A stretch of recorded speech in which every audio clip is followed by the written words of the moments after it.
Alors maintenant, je cède la parole. Monsieur le député de Saint-Jérôme, la parole est à vous.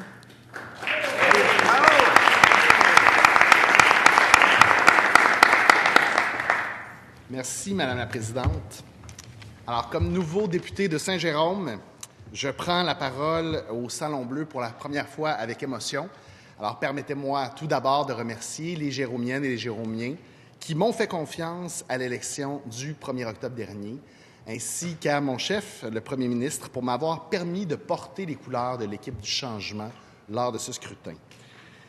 Je tiens à remercier particulièrement toutes celles et ceux qui se sont donnés corps et âme durant la campagne électorale et qui sont trop nombreux pour que je les nomme tous. Mon équipe de campagne d'abord, mon comité d'action locale, les bénévoles très impliqués, les recherchistes discrets qui m'ont préparé au débat économique et sans oublier, et là je suis sûr que je parle au nom de tous mes collègues de l'aide gouvernementale, Kevin Paquette et sa gang de militants motivés de la Commission de la relève de la CAQ.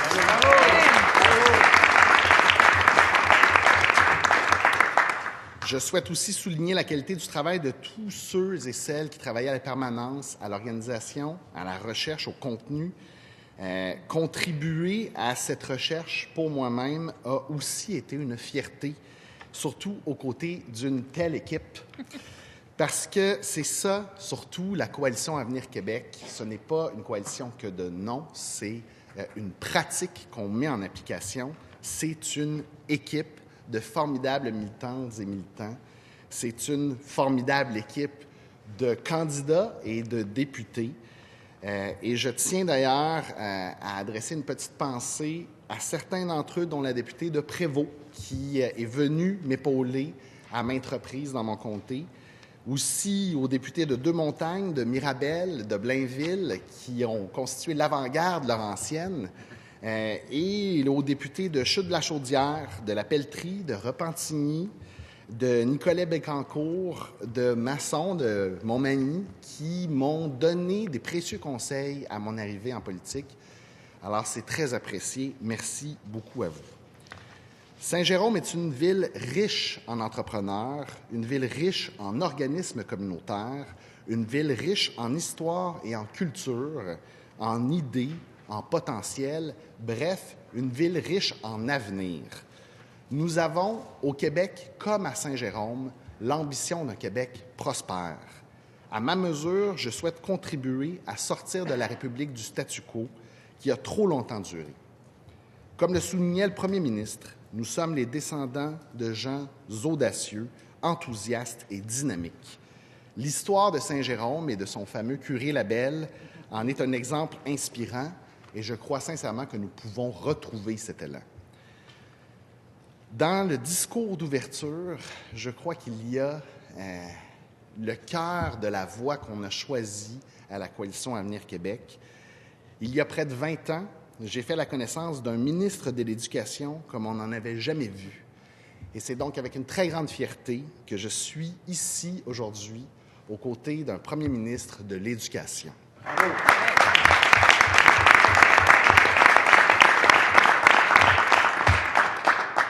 Quelle fierté de sentir enfin de l'audace et de l'ambition.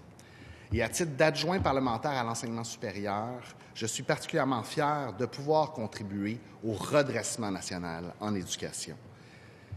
Par ailleurs, j'ai entendu certains de mes collègues parler de pauvreté, essentiellement, Madame la Présidente, pour souligner sa fréquence trop faible dans le discours d'ouverture. Et en cette matière, je suis d'avis que nul n'est plus sourd que celui qui ne veut pas entendre. La lutte à la pauvreté ne se fait pas à coups de commisération ou de grandes déclarations, mais grâce à de l'ambition et à l'ambition de la prospérité dont il a été question abondamment. Bravo! Bravo!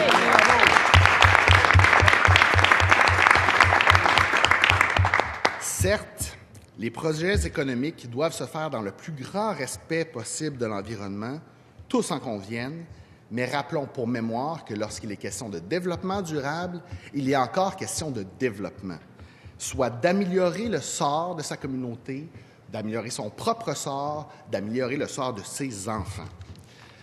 La prospérité n'est pas un concept désincarné. C'est l'étudiante qui trouve un emploi une fois qu'elle a obtenu son diplôme. C'est le retour à l'emploi par la réinsertion sociale et professionnelle. C'est le travailleur compétent qui se lance en affaires. C'est cette femme ou cet homme qui gagnait 30 000 $ et qui en gagne désormais 50 000 dans son nouvel emploi. Ça ne change peut-être pas le PIB du jour au lendemain, mais dans leur vie, c'est une révolution. Alors oui, je le dis ici dans cette enceinte, je défendrai sans embâche et avec passion le développement économique du Québec. Bravo.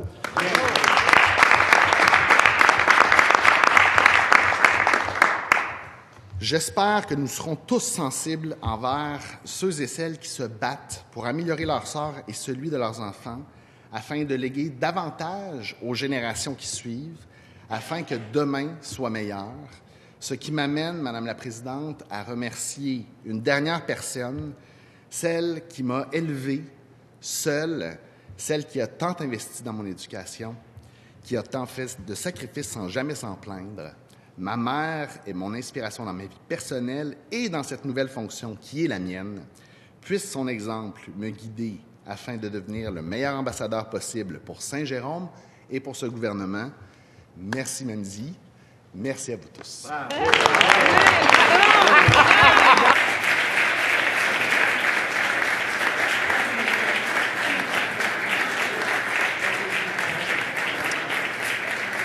Merci.